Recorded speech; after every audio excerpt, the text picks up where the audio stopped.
Hello guys, तो आज हम स्टार्ट करने जा रहे हैं क्लास 11th की मैथ का चैप्टर 9 स्ट्रेट लाइन।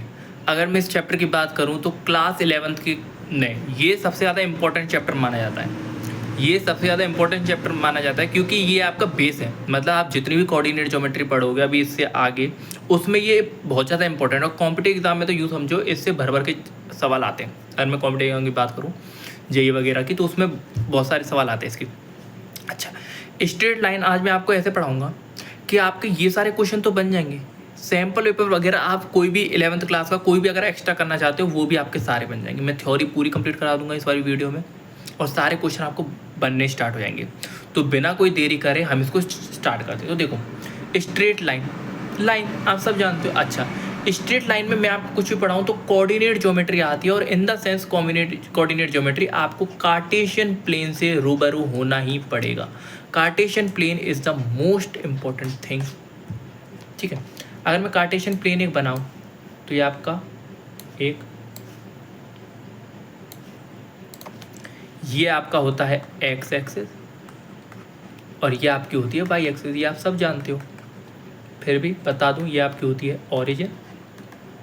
ये आपका 0,0, पहले वाले को बोलते हैं एब्सिसा, दूसरे वाले को बोलते हैं ऑर्डिनेट,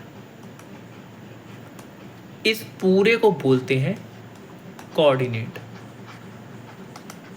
इतना बेसिक आप जानते हो सब, पहले ही मैं पढ़ा चुका हूँ कोऑर्डिनेट ज्योमेट्री में 9th क्लास में, 10th क्लास में।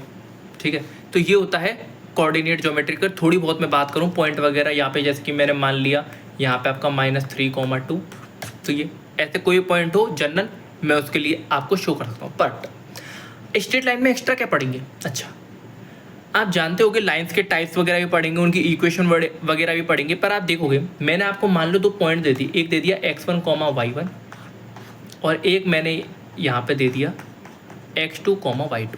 मैं आपसे बोलूँ कि ये 2 पॉइंट है, हालांकि आप जानते हो क्लास 10th में ये सब आप पढ़ चुके हो, ये जो डिस्टेंस है इन दोनों पॉइंट के बीच की, ये डिस्टेंस क्या होगी? अगर मैं इस डिस्टेंस को ये जो इसके बीच की है इसको मैं बोलूँ ये जो डिस्टेंस है ये d है, इस d की वैल्यू क्या होगी? तो आपको फॉर्मूला बताऊँ क्या होता है। d होता है अंडर रूट में x2 माइनस x1 का होल स्क्वायर, यानी कि x कोऑर्डिनेट का स्क्वायर, चाहे x1 x2 लिखो, x2 x1 लिखो, सेम बात है क्योंकि स्क्वायर करके तो पॉजिटिव नेगेटिव सब खत्म ही हो जाता है। तो x2 minus x1 plus y2 minus y1 का होल स्क्वायर, ये होता है। ठीक है, ये होता है आपका डिस्टेंस फॉर्मूला। अच्छा, डिस्टेंस फॉर्मूला कहते हैं इसको हम, ये होता है आपका डिस्टेंस फॉर्मूला। अच्छा, डिस्टेंस फॉर्मूला हो गया। ये जो डिस्टेंस फॉर्मूला है दिस इज एप्लीकेबल ये एप्लीकेबल किस चीज़ के लिए? Applicable for finding distance between 2 points. 2 points के बीच में अगर मैं डिस्टेंस निकालने की बात करूं तो उसमें आपको ये फॉर्मूला यूज़ करना है। ठीक है, ये फॉर्मूला आपको यूज़ करना है। अच्छा, ये रहा, देखो डिस्टेंस फॉर्मूला मैंने लिखा, कोई अपने पॉइंट मान लिए x2 minus x1, y2 minus y1। इसने एग्जाम्पल दिया है 6, -4, 3,0, तो इसने x2 माइनस x1 3 माइनस 6 का होल स्क्वायर ये रहा, और 0 - 4, ये 0 में से इसको घटाएंगे तो माइनस माइनस प्लस बन जाएगा, तो 0 + 4 का होल स्क्वायर, तो ये 9 + 16 है 25 आएगा, 25 का रूट आपका 5 आ जाएगा यहाँ से। ठीक है, अब और आगे बढ़ते हैं। ठीक है, यहीं पे मैं अपने हाथों से समझाता हूँ। अब आपके 2 प्रकार के डिवीजन आते हैं, डिवीजन। अच्छा, इन डिवीजन को हम इनको हम बोलते हैं सेक्शन फॉर्मूला। ये सेक्शन फॉर्मूला क्या होता है? ठीक है, मैं आपको पूरी जितना भी कुछ भी आता है कोऑर्डिनेट ज्योमेट्री वो सब बता दूंगा यहाँ पे, इस स्ट्रेट लाइन में जो भी होगा या फिर कोऑर्डिनेट ज्योमेट्री में जो भी, वो सब कुछ। ठीक है, हालांकि इससे आगे हम पढ़ेंगे वो अलग अलग है, पर अभी जो थोड़ी बहुत चीज़ें बेसिक आपको पूरा क्लियर करा दूंगा। हाँ, तो सेक्शन फॉर्मूला, मान लो ये कोई पॉइंट है x1, y1 और ये कोई पॉइंट है x2, y2, ये सब हालांकि आपको पता होगा। अगर मैं इसको यहाँ से यूँ टच करूँ और यहाँ से मैंने आपको टच करा, और ये जो पॉइंट है मान लो ये किसी m/n में डिवाइड करता है, इसका जो कोऑर्डिनेट है वो x, y है। मैं आपसे पूछूं x क्या होगा, ये होता है इंटरनल डिवीजन। दो प्रकार के डिवीजन होते हैं, ये पहला वाला कर रहे हैं हम केस, ये है इंटरनल डिवीजन का केस। इंटरनल डिवीजन यानी कि ये जो m/n है ये बीच में काट रहा है इन दोनों पॉइंट के अंदर। अभी मैं बाहर वाला काटने वाला भी सिखाऊंगा, ठीक है। इसमें आपको क्या करना है, मैंने डायरेक्ट सिखाया, x के लिए x को देखो, y के लिए y को देखना, यानी कि m इस वाले से इसको मल्टीप्लाई करना है, m into x2 plus n into x1, और नीचे दोनों रेशियो को ऐड कर लेना है। अगर मैं आपसे y का पूछूं, y की वैल्यू क्या होगी, सेम इस बार m into y2 plus n into y1 upon में दोनों रेशियो को ऐड कर लेना है। ये तो है आपका इंटरनल डिवीजन, समझ में आया इंटरनल डिवीजन। अच्छा, अब आपका आता है एक्सटर्नल डिवीजन। एक्सटर्नल डिवीजन में क्या करना है, मान लो ये कोई पॉइंट दे रखा है x1, y1, ये कोई पॉइंट दे रखा है x2, y2, और मान लो ये आपको एक लाइन दे दी, ये आपको एक लाइन दे दी, और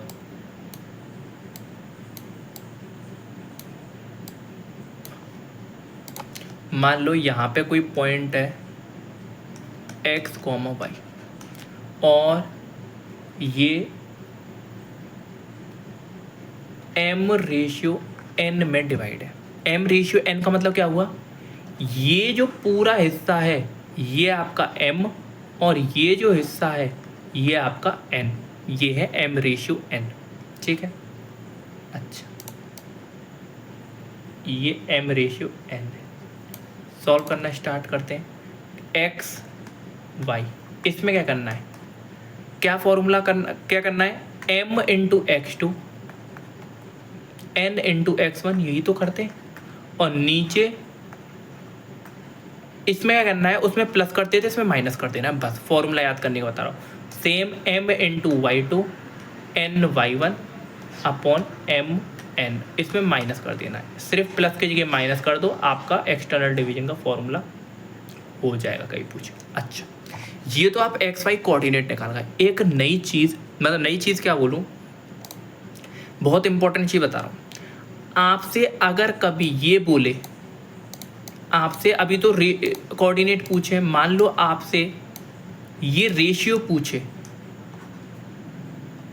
मान लो ये x1, y1, और ये आपका पॉइंट है x2, y2, और कोई आपसे ये बोले, ये पॉइंट पहले से दे रखा है, मान लो x, y आपको पहले से दे रखा है, आपसे ये रेशियो पूछे। अगर आपसे कभी भी रेशियो पूछे तो आप इस रेशियो को हमेशा k/1 मानना, इसको सॉल्व करना जैसे आप करते हो, इसको m मान लेना, इसको n मान लेना, सॉल्व करना, आपकी k की वैल्यू आएगी, बहुत आसानी से आएगी, टेंशन मत लेना कि इस बार x y दिए होंगे, रेशियो नहीं दिया होगा, आपको हमेशा k/1 मानना है, आपका आंसर आ जाएगा। बहुत ईजी तरीके से आ गया, आप करके देखना, हालांकि इसमें क्वेश्चन होंगे, मैं आपको करके दिखाऊंगा, ठीक है। यहाँ से ये हुआ सब कुछ। अच्छा, यहाँ से जैसे कि देखो, हमने ये सेक्शन फॉर्मूला ये कर लिया, ये एग्जाम्पल दे रखा है। अच्छा, एक और, अब और थोड़ी बहुत चीज़ें वो देख लेते हैं। मान लो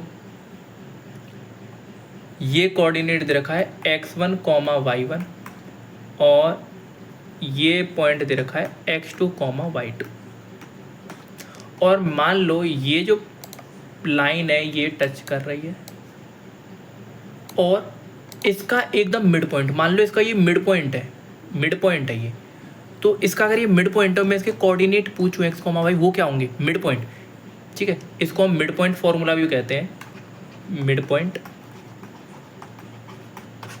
पॉइंट कैसे फाइंड आउट करते हैं।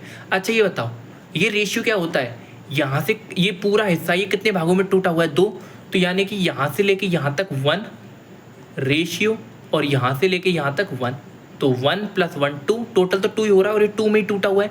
कभी भी रेशियो लिखना हो यहाँ से चलते जाओ, कितने में टूटा हुआ है, 1 में 1, यहाँ पे कितने में टूटा हुआ है, 1 में 1, ठीक है, 1/1। फॉर्मूला क्या कहता है, x होता है दिस इंटू दिस और दिस इंटू दिस, यानी कि x1 प्लस x2 अपॉन 2, यही सेक्शन फॉर्मूला लगा रहा हूँ। y क्या होगा, y1 plus y2 upon 2।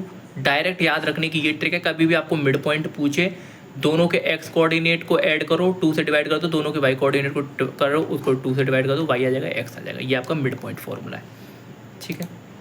Mid point formula हो गया ये वाला। अब आ जाओ आप एरिया ऑफ ट्राइंगल पे। एरिया ऑफ ट्राइंगल कैसे निकालते हैं, मान लो आपको एक ट्राइंगल दे दिया,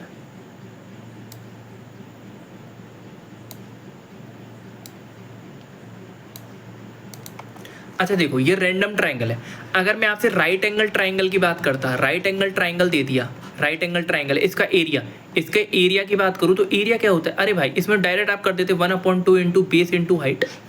राइट एंगल ट्राइंगल में तो ये कर देते। अगर मैं कोई ट्राइंगल दे रखा है, एक ये ट्राइंगल दे रखा है, इसकी लेंथ दे दी 2 3 4, ये 2 3 4 दे दिया, इसका मैं अगर आपसे बोलूँ एरिया क्या होगा, इसका आप एरिया कैसे निकालोगे, अरे भाई इसका एरिया निकालना है तो आप हेरोन्स फार्मूला लगा दो, हेरोन्स फार्मूला लगा सकते हो। कभी भी लेंथ दी हो तो हेरोन्स फार्मूला लगा दो, और राइट एंगल ट्राइंगल हो तो 1/2 बेस इंटू हाइट।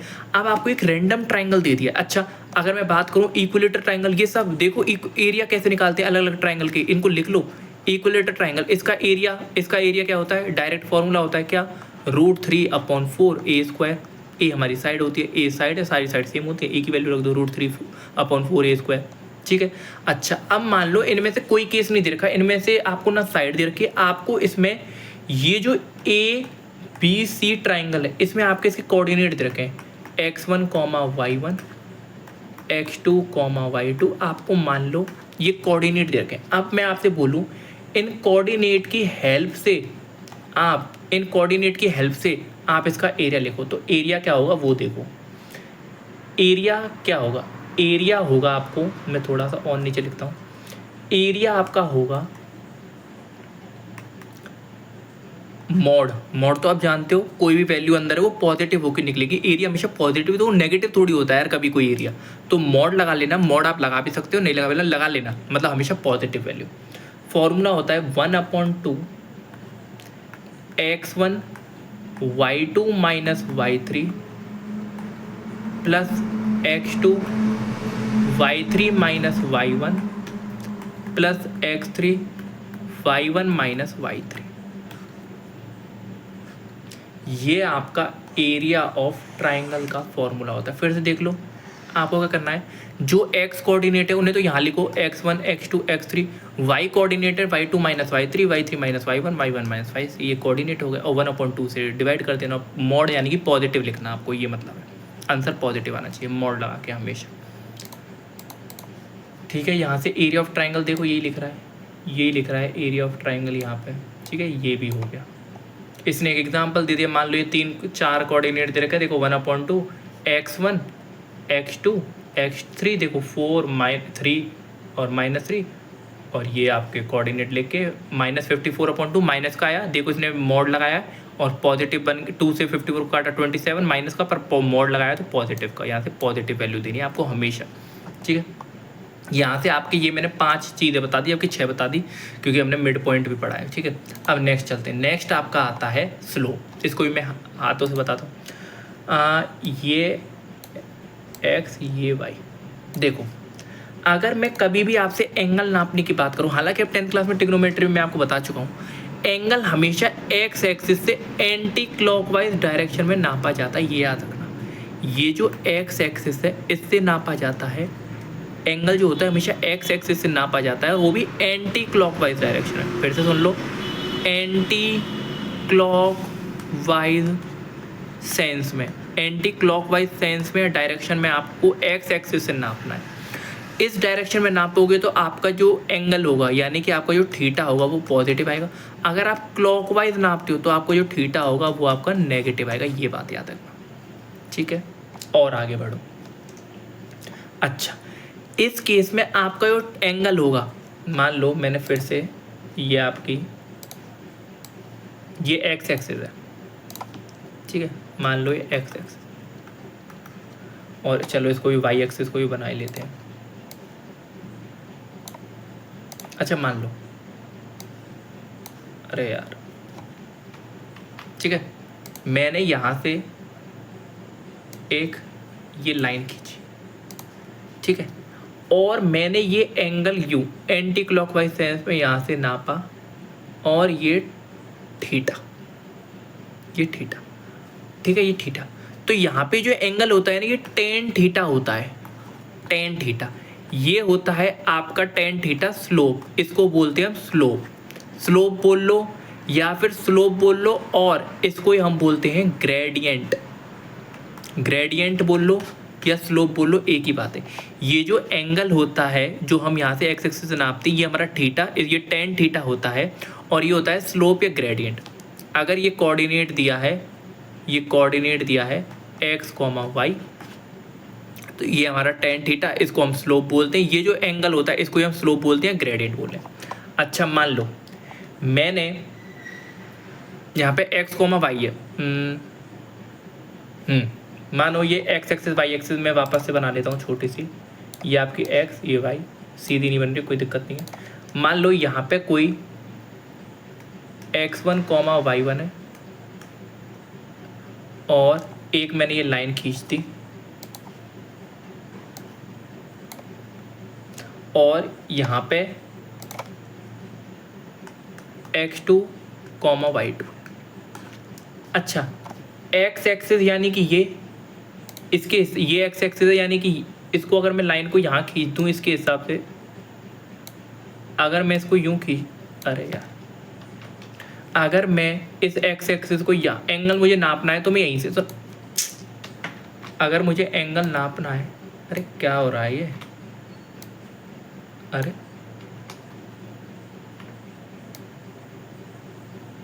अरे यार, लगता है बिना उसके बनाना पड़ेगा। मान लो ये मैंने एंगल यू दे दिया, ये वाली लाइन, ये एक्स एक्सिस यानी कि यही एंगल, ये थीटा। अगर मैं आपसे बोलूँगी टेन थीटा क्या होगा, तो आपको मैं बताऊँ, ये टेन थीटा अगर आपको पॉइंट दिए हो तो क्या होता है, ये होता है वाई कोऑर्डिनेट का difference, y2 minus y1 upon x coordinate का डिफरेंस। याद रखना, टेन थीटा अगर कोऑर्डिनेट में बोले तो y कोऑर्डिनेट का डिफरेंस अपॉन x कोऑर्डिनेट का डिफरेंस ये होता है, ठीक है। अच्छा, जैसे कि यहाँ पे दिया होगा, देखो, स्लोप और ग्रेडियंट और टेंजेंट, इसको कुछ भी बोल लो, स्लोप बोल लो, टेंजेंट बोल लो, gradient. If theta is the inclination of a line L, then tan theta is called the slope और gradient of a line L. वो लाइन हमने बनाई उसका slope. The slope of line whose inclination 90 non defined, जिसका angle, जिसका tan theta यानी कि theta की वैल्यू 90 होती है, वो नॉट डिफाइन होता है। नॉट डिफाइन, ये आप जानते हो, आपने ट्रिग्नोमेट्री पढ़ी है, 10 90 तो नॉट डिफाइन होता है, ये बात याद रखो। The slope of line is denoted by M, याद रखना, स्लोप को हम m से लिखेंगे, m यानी कि टेन थीटा, ठीक है। स्लोप को हम m से लिखेंगे, m यानी कि टेन थीटा, ठीक है। थीटा 90 डिग्री नहीं होना चाहिए, ठीक है। अच्छा, ये सब यहाँ पे लिख रहा है, ठीक है, आपको ये समझ में आया। अब चलो नेक्स्ट, अगर मैं आपसे बोलूँ कि मान लो आपको ये दो लाइन दे रखी है, पहले वाला केस, ये लाइन दे रखी है और ये लाइन दे रखी है, और मान लो इस वाली लाइन का जो स्लोप है, इसका स्लोप m1 दे रखा है, इसका स्लोप m2 दे रखा है, और ये दोनों लाइन है ना, ये पैरेलल है। अगर ये दोनों लाइन पैरेलल, इनका स्लोप दे रखा है, तो याद रखना, अगर लाइन पैरेलल है, उनका स्लोप दे रखा है, तो स्लोप बराबर होता है, पैरेलल लाइन का स्लोप बराबर होता है। मोस्ट इम्पॉर्टेंट है, याद रखना, पैरेलल लाइन का जो स्लोप होता है वो बराबर होता है, ठीक है। अच्छा, परपेंडिकुलर का क्या होगा, मान लो एक लाइन ये दे रखी और एक लाइन ये दे रखी, और ये दोनों परपेंडिकुलर है। इसका स्लोप मान लो m1 दे रखा है, इसका स्लोप मान लो m2 दे रखा है। अगर मैं बोलूँ m1 और m2 ये दो लाइन है और ये दोनों परपेंडिकुलर है, अगर दो लाइन परपेंडिकुलर है, उनका स्लोप m1 m2 है, तो जो प्रोडक्ट होता है स्लोप का वो -1 होता है, ये याद रखना, मोस्ट इंपॉर्टेंट। क्या, प्रोडक्ट ऑफ स्लोप इज -1। अगर दो लाइन परपेंडिकुलर है, उन दोनों के स्लोप का प्रोडक्ट जो होगा वो -1 होगा। इंपॉर्टेंट अगेन, ये दोनों चीज़ आपको याद होनी चाहिए, ठीक है, ये दोनों चीज़ आपको याद होनी चाहिए। स्लोप ऑफ पैरेलल लाइन का बराबर होता है परपेंडिकुलर लाइंस का, क्या होता है, मल्टीप्लिकेशन -1। ठीक है, ये मैं लिख ही चुका हूँ। Slope of a line when coordinate of any 2 point on line are given, ये भी मैंने लिखा। ये जो वैल्यू है m equals to y2 minus y1 upon x2 minus x1। याद रखना स्लोप अगर पॉइंट कोऑर्डिनेट दिए हो तो y coordinate difference upon x coordinate का डिफरेंस, ये आपको पता होना चाहिए। ठीक है, अच्छा next, angle between two line. Angle between two line, मान लो आपको एक लाइन दी है ये, और एक आपको लाइन दे दी ये, और इसके बीच का जो एंगल है ये मान लो दे रखा है थीटा, और इस वाली लाइन का स्लोप दे रखा है m1, इस वाली लाइन का स्लोप दे रखा है m2, m1 m2। अगर मैं आपसे बोलूँ इन दोनों के बीच का एंगल क्या है, यानी कि आपको टेन थीटा क्या है, तो वो होगा m2 minus m1 upon 1 plus m1 m2 और मॉड। ये फॉर्मूला होता है, याद कर लो क्या फॉर्मूला होता है, टेन थीटा, ये angle tan theta equals to mod, mod है ये, mod m2 minus m1 upon 1 plus m1 m2। ठीक है, दोनों स्लोप का डिफरेंस अपॉन 1 प्लस दोनों स्लोप का मल्टीप्लिकेशन, मॉड लगा देना पॉजिटिव वैल्यू। ठीक है, ये होता है। अच्छा, अगर एंगल एक्वेट है, अगर आपका थीटा है वो एक्वेट है, तो डायरेक्ट आपका जो आंसर होगा वो आपके थीटा की वैल्यू ही होगी, थीटा की वैल्यू ही आपका आंसर होगी। बट अगर आपका जो थीटा है वो आपका ऑब्ट्यूस है, तो आपका जो आंसर आएगा वो आपका आएगा 180 minus theta equals to answer. ये आपका आंसर होगा अगर एंगल ऑब्ट्यूस है, तो ये बात याद रखना। ठीक है, एक्वेट है डायरेक्ट वही आपका वैल्यू का आंसर होगा, और अगर ऑब्ट्यूस है तो 180 में से माइनस करके आपका आंसर आएगा। ठीक है, ये बात मत भूलना। ठीक है, यहाँ से अगर आपको स्लोप दे रखा है, कोई एंगल निकालना है, तो m2 minus m1 upon 1 plus m1 m2 और दोनों का। आई होप आपको इस समझ में आ रहा होगा। ठीक है, अब आ जाओ various form of the equation of line. मान लो आपके लिए एक लाइन दे रखी है, अब इस लाइन की इक्वेशन क्या क्या होंगी वो अब हम यहाँ पे पढ़ेंगे, अलग अलग तरीके से लाइन को कैसे लिख सकते हैं। सबसे पहले जनरल फॉर्म। जनरल फॉर्म की बात करूँ तो वो होती है जनरल फॉर्म की बात करूँ तो वो होती है ax plus B Y plus c equals to 0। ये लाइन की जनरल फॉर्म है, ax plus B Y plus 0। अच्छा, ये linear equation in two variable दे रखी है आपको, इसी को ही general form of a line बोलते हैं, ax plus B Y plus c equals to 0। ठीक है, अब आती है one point form. One point form क्या होती है वो दिखाता हूँ। मान लो ये आपको लाइन दे रखी है और आपको इस लाइन पे एक पॉइंट दे रखा है, कौन सा पॉइंट, x1 y1, ये दे रखा है, एक पॉइंट दे रखा है, बस आपको इसी से निकालना है। कैसे क्या होती है वन पॉइंट फॉर्म, ये होती है y minus y1 m x minus x1, ये होती है आपकी वन पॉइंट फॉर्म। यानी कि y में से इस पॉइंट को हटाया, y1 को, स्लोप लिखा, दे रखा होगा m की वैल्यू यानी कि स्लोप लिखा, into x minus x1, x में से इस x कोऑर्डिनेट को, ये होती है वन पॉइंट फॉर्म। समझ में आया, y minus y1 equals to m into x minus x। ठीक है, टू पॉइंट फॉर्म पे आ जाओ। टू पॉइंट फॉर्म क्या होती है, टू पॉइंट फॉर्म ये होती है, मान लो एक आपको पॉइंट दे दिया x1 y1 और एक यहाँ पे पॉइंट दे दिया x2 y2। देखो ये होती है two point form, y minus y1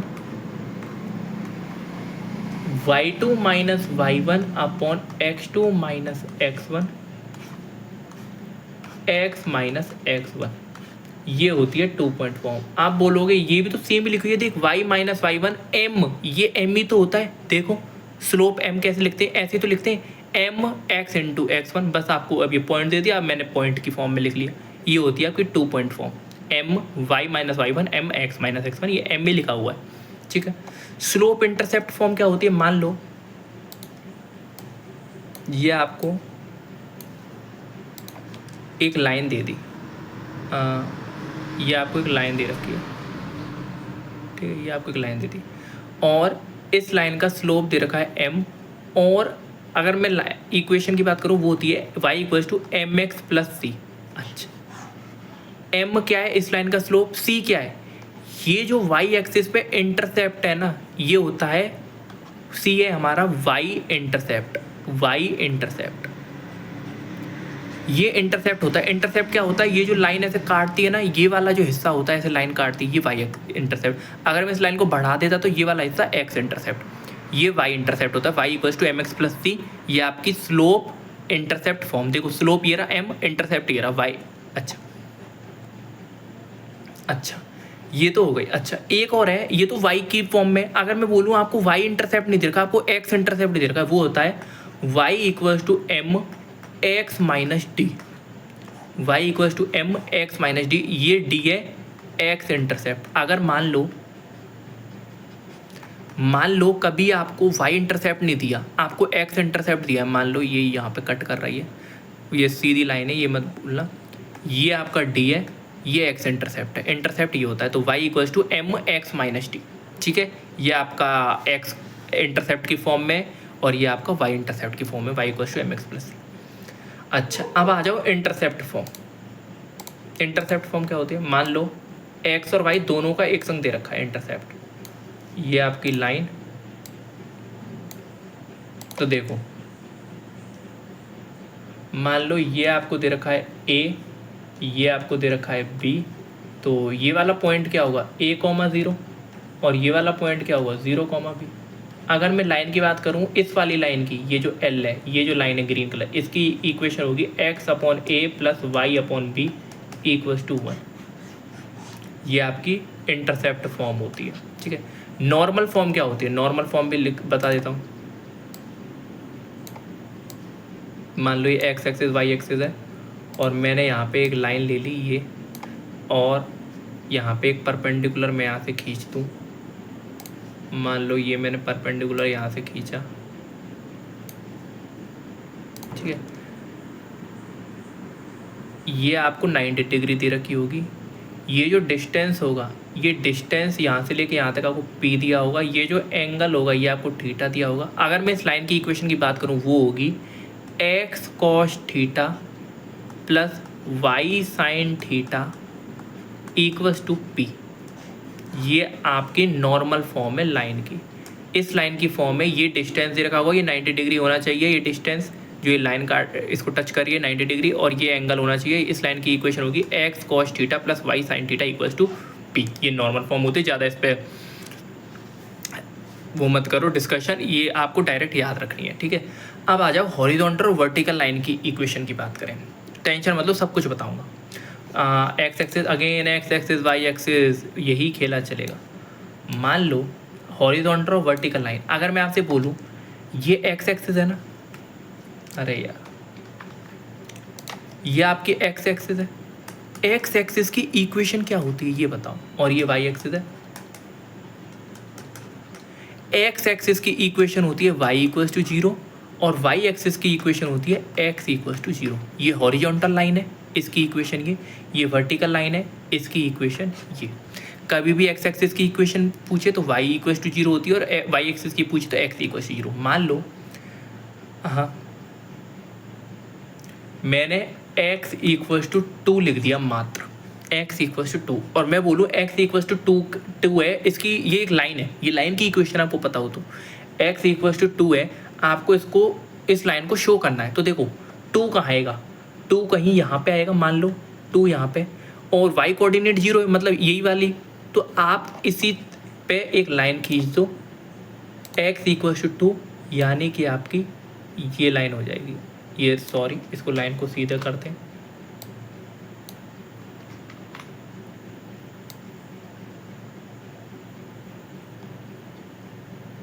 ये भाई सीधी नहीं बन पा रही,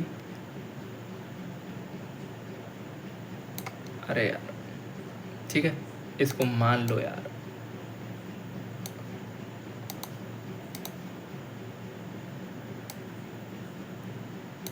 ठीक है, ठीक है, तो ये आपकी जो लाइन है, ये आपकी x इक्वल्स टू 2 वाली लाइन है, x इक्वल्स टू 2। मान लो अगर मैं y इक्वल्स टू 1 की बोलूँ, मैं आपसे बोलूँ y इक्वल्स टू 1, ये कहाँ होगी? तो मान लो यहाँ पे कहीं 1 है, तो आपको क्या करना है? अगेन y इक्वल्स टू 1 की लाइन पूछूँ तो आपको ऐसे खींच देना, ये आपकी y इक्वल्स टू 1 की लाइन है। आई होप आपको समझ में आ रही होंगी लाइन कैसे बनाते हैं। x equals to 1, y equals to 1 single दे रखी हो। अच्छा ठीक है, ये समझ में आया। x इक्वल्स 2 की लाइन ये, y इक्वल्स टू 1 की लाइन कैसे है। x एक्सिस की इक्वेशन होती है y equals to 0, y axis की इक्वेशन होती है x इक्वल 0। फिर से लिख देता हूँ, इक्वेशन ऑफ x एक्सिस ये होती है y इक्वल्स टू 0, और पहला point equation of y axis की बात करूं तो वो होती है आपकी x इक्वल्स टू 0। अच्छा, एक इम्पोर्टेंट और डायग्राम आपसे बनवाने की कोशिश करता हूं। चलो थोड़ा सा इस पे लाइंस पे डिस्कशन कर ही लेते हैं, कैसे लाइन बनाते हैं। ठीक है, अगेन एक कार्टेशियन बनाओ। ठीक है, ये हो गया। अगर मैं आपसे बोलूं इम्पोर्टेंट जो आपको पता होनी चाहिए, x इक्वल्स टू वाई, ये लाइन क्या होगी, तो याद रखना x इक्वल्स टू वाई की जो लाइन होती है वो ये होती है। अबे x इक्वल्स टू वाई की जो लाइन होती है वो ये होती है, ऑरिजिन से जो पास होती है। हाँ, ये जो यही है, ये जो लाइन है ना आपकी, यही है x इक्वल्स टू वाई की लाइन, जो एकदम ऑरिजिन से पास होती है। x इक्वल्स टू वाई याद रखना, कभी आ जाए तो x इक्वल्स टू वाई ये लाइन होती है। आ जाओ, अब मैं आपको लाइन बनाना सिखाता हूँ। मान लो फिर से अगेन पेजेस, मान लो मैंने ये बनाया, और अब मैं आपको इक्वेशन देता हूँ और आपसे बोलता हूँ ये लाइन बना के दिखाओ मुझे। मान लो y equals to 2x plus 3। अब आपको कैसे देख देख के करना है, आपको मैंने भी एक इक्वेशन लिखाई है y equals to mx plus c। आप सबसे पहले इस वाली फॉर्म में ले आओ सबको, आपको कुछ भी दिया हो आप इस वाली फॉर्म में। अब देखो m क्या है, स्लोप, m क्या है स्लोप, c क्या है y इंटरसेप्ट, c है y इंटरसेप्ट यानी कि प्लस का 3, यानी कि प्लस का 3 यानी कि y इंटरसेप्ट यहाँ आएगा। मान लो ये रहा 3। अच्छा, और जो ये 2 है यहाँ पे 2, ये 2 क्या है, स्लोप हमारा पॉजिटिव है। अगर स्लोप हमारा पॉजिटिव यानी कि एंगल हमारा कैसा होगा, एक्यूट। अच्छा, स्लोप हमारा वो है, हमारा एंगल एक्यूट बनेगा। अच्छा, यूँ बताओ, अगर मैं इस लाइन को ऐसे बना दूँ, इस लाइन को अगर मैं ऐसे बना दूँ, तो मैंने आपसे बोला कि x एक्सिस से ऐसे तो एंगल नापते हैं, x एक्सिस से एंगल ऐसे नापते हैं। अब देखो ये तो ऑब्ट्यूज बन गया, मतलब ये तो नेगेटिव आना चाहिए स्लोप।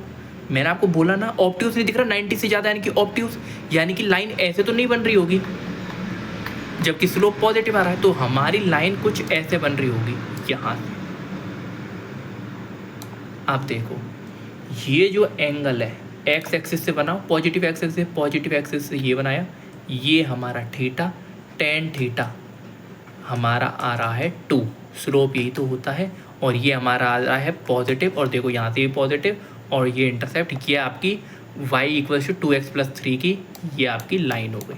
समझ में आया कैसे बनाना है। स्लोप को देखना है, स्लोप पॉजिटिव नेगेटिव, अगर पॉजिटिव है तो लाइन एक्यूट एंगल बनाएगी, और नेगेटिव है तो लाइन ऐसे बनेगी, लाइन ऐसी बनेगी अगर नेगेटिव है तो, और लाइन ऐसी बनेगी अगर पॉजिटिव है तो। ठीक है, ये बात याद रखो, पॉजिटिव है तो ऐसी, नेगेटिव है तो ऐसी। इंटरसेप्ट देखो, ये वाई इंटरसेप्ट है, अगर वाई इंटरसेप्ट पॉजिटिव है तो यहाँ पे कहीं काटेगा, और वाई इंटरसेप्ट नेगेटिव है तो यहाँ पे काटेगा। हो गया। एक और चलो एग्जांपल, ये लास्ट एग्जांपल है, इसके बाद हम आगे की थ्योरी देखेंगे। लाइन में मैंने आपको सब कुछ पढ़ा दिया, ठीक है, अब आप टेंशन मत लेना। अच्छा, थोड़ा बहुत बच्चा होगा, वैसे मैंने आपको पढ़ा दिया है। मान लो एग्जांपल मैंने आपको लिया y equals to minus 2x minus 3, ये मैंने एग्जांपल ले लिया।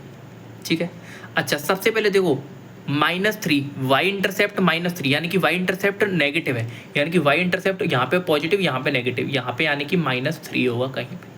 अच्छा, मतलब लाइन यहाँ से पास हो रही होगी। अच्छा, स्लोप नेगेटिव है यानी कि लाइन ऐसी बननी चाहिए, स्लोप नेगेटिव है ऐसी, क्योंकि स्लोप अगर पॉजिटिव होता तो ऐसी बनती, ये थीटा पॉजिटिव, ये एक्यूट है, ये ऑब्ट्यूज है थीटा, यहाँ से लेके यहाँ तक, तो लाइन हमारी कैसी बनेगी, पता लगा, लाइन हमारी ऐसी बनेगी। अच्छा, तो लाइन हमारी ऐसी बननी चाहिए और 3 से पास होनी चाहिए, यानी कि ये लाइन हमारी ऐसी और 3 से पास लो हो गई। ये रही आपकी इस लाइन की इक्वेशन, देखो ये इस लाइन की equation y equals to -2x-3, देखो -2 यानी कि स्लोप नेगेटिव, और देखो ये स्लोप यहाँ से लेके यहाँ तक, ये जो थीटा है ये आपका ऑब्ट्यूस है। अगर ऑब्ट्यूस है यानी कि ये आपका नेगेटिव, और देखो स्लोप नेगेटिव आ रहा है और एक्स एक्सिस से नापे, और इंटरसेप्ट -3, इंटरसेप्ट -3, यही लाइन की इक्वेशन है। लाइन एक्स से बनाते हैं अगर आपको इक्वेशन दी हो, वाई को अलग सबको एक तरफ, वाई को mx+c मिलाओ और इक्वेशन बना लो। आई होप आपको ये सब कुछ समझ में आया होगा, मैंने आपको सब कुछ बता दिया। अब आगे चलते हैं। अच्छा रुको, इससे पहले एक और चीज़ लाइन की मैं बता देता हूँ। मान लो आपसे मैंने कोई general equation of form of a line मैंने आपको दी, ठीक है, ये आपकी general equation of a line है। मैं आपसे बोलूँ इस लाइन, ये आपको लाइन दी है और इस लाइन के पैरेलल लाइन बताओ, पैरेलल लाइन की इक्वेशन बताओ, पैरेलल लाइन की equation, equation of line, parallel sorry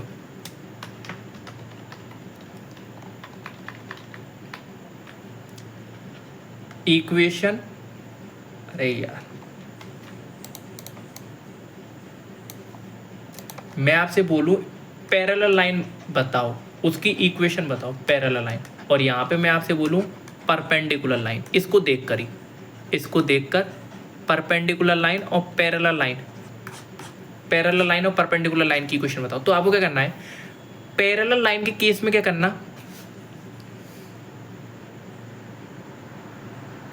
parallel line के केस में क्या करना, ax plus B Y plus D equals to 0।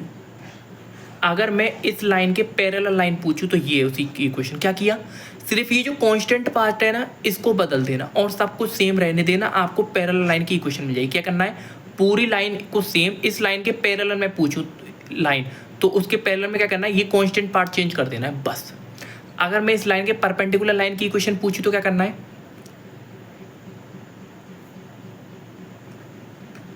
ये करना है। क्या किया है, कांस्टेंट पार्ट तो चेंज करना ही है। मान लो इस डी की जगह कुछ और लिख लो, क्योंकि डी मैं पहले ही लिख चुका हूँ। मान लो इसकी जगह पे के, कांस्टेंट पार्ट तो चेंज करना ही है, और क्या करना है, ए बी को पलट देना है और वाई वाले को माइनस लगा देना है। क्या, फिर से सुन लो, ए बी को पलट दो, एक्स और वाई के कोफिशिएंट उनको पलट दो, और जो वाई वाला कोफिशिएंट है उसके आगे माइनस का साइन लगा दो। ये आपकी इस लाइन के परपेंडिकुलर की इक्वेशन। समझ में आया, पैरेलल के केस में सिर्फ कांस्टेंट पार्ट, परपेंडिकुलर लाइन इसके परपेंडिकुलर पूछे तो ए बी को पलट दो, वाई वाले के आगे नेगेटिव और कांस्टेंट पार्ट भी पलट दो। ये परपेंडिकुलर लाइन है उसकी, ये पैरेलल। हालांकि ये एलएनसीईआरटी में नहीं दी, पर डायरेक्ट मैं आपको बताऊँ आर टी शर्मा में कॉन्सेप्ट दे रखा है, ठीक है, तो मैं आपको सारे कॉन्सेप्ट बता रहा हूँ, ठीक है। Distance of a point from a line, अच्छा ये पहले ये देखते हैं, उसके बाद नीचे आएंगे। मान लो एक लाइन आपको दी है, ठीक है, ये लाइन आपको दी और एक, ठीक है, एक ये आपको पॉइंट दे दिया, यहाँ पे ये आपको पॉइंट दे रखा है x, y, sorry x1, y1, और ये जो इक्वेशन है लाइन की ये दे रखी है ax plus B Y plus C equal to 0। याद रखना इस फॉर्मूले को लगाने से पहले ये जितनी भी टर्म्स है, मतलब ये लाइन की जो इक्वेशन लिखी जाएगी वो सारी टर्म्स एक तरफ होनी चाहिए। देखो मैंने एक तरफ कर लिया ना, ax plus B Y plus c. अगर अब मैं आपसे पूछूं ये पॉइंट का इस लाइन से डिस्टेंस,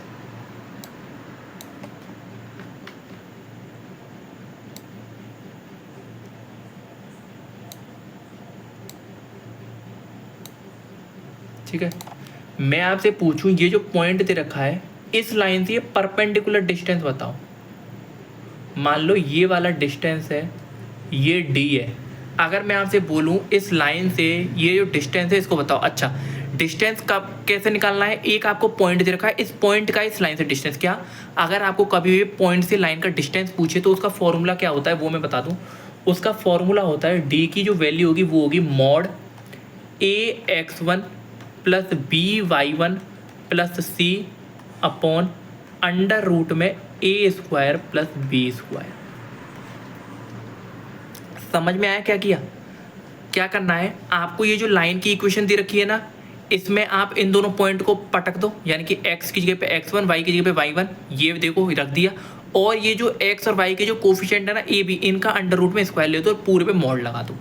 ये आपका डिस्टेंस निकल जाएगा एक पॉइंट का एक लाइन से। समझ में आया? फॉर्मूला क्या है? a(x1 + b(y1 + c) अपन अंडर रूट में a² + b²। कंडीशन क्या है? ये सारी टर्म्स एक तरफ होनी चाहिए और पॉइंट का लाइन से डिस्टेंस। इस पॉइंट को इस लाइन में वैल्यू रख दो, x और y की जगह पे इनको रख दो और अपॉन में a और b का अंडर रूट में स्क्वायर ले दो। अच्छा, अब मान लो ये दो लाइन दे रखी है। एक, अरे यार, मान लो एक लाइन आपको ये दे रखी, एक लाइन आपको ये दे रखी, और ठीक है, और मैं आपसे बोलूं ये डिस्टेंस आपको डी दे रखा है, अरे सॉरी, इसको मैं कैपिटल डी लिखता हूँ, ये आपको कैपिटल डी दे रखा है, ऊपर भी मैंने कैपिटल डी लिखा है, ठीक है, ये आपको कैपिटल डी दिया है, और ये डिस्टेंस आपको बताना है। ये दो पैरेलल लाइन है, पैरेलल लाइन है, यानी कि ax + by + c1 = 0 और ax + by + c2 = 0। Parallel line में ये तो होता है वो constant part different, constant part different. इसका अगर मैं फॉर्मूला बोलूँ, ये d की वैल्यू क्या होगी? ये होता है mod c1 - c2 upon under root में a² + b²। मतलब आपको क्या करना है? आपको डायरेक्ट जो कांस्टेंट पार्ट है उनका डिफरेंस लेना है और अपॉन में रूट में ये जो a और b है इनका रूट का स्क्वायर कर देना है। ये करना है अगर पैरेलल लाइन के बीच की दूरी पूछे। दोनों फॉर्मूले पता लग गए? ठीक है, इंपॉर्टेंट है दोनों ही। ठीक है, नेक्स्ट आगे चलते हैं। अच्छा, उसके बाद तो एक्सरसाइज 9.1 है, पर ये वीडियो बहुत ज़्यादा बड़ी हो गई है, तो अब हम इसमें एक्सरसाइज 9.1 को हम उसमें नेक्स्ट वीडियो में करेंगे। ठीक है, आई होप आपको ये जितनी भी थ्योरी मैंने आपको सब कुछ करा दिया है, आपको ये समझ में आई होगी। इसके बाद आप क्वेश्चंस करना, आपके सारे क्वेश्चन बन जाएंगे इस एक्सरसाइज के, मतलब 9.1 के, और जो भी आपकी आगे की एक्सरसाइज दे रखे हैं। आई होप आपको ये वीडियो अच्छी लगी होगी। अगर वीडियो अच्छी लगी तो लाइक कीजिए, चैनल को सब्सक्राइब कीजिए। Thank you.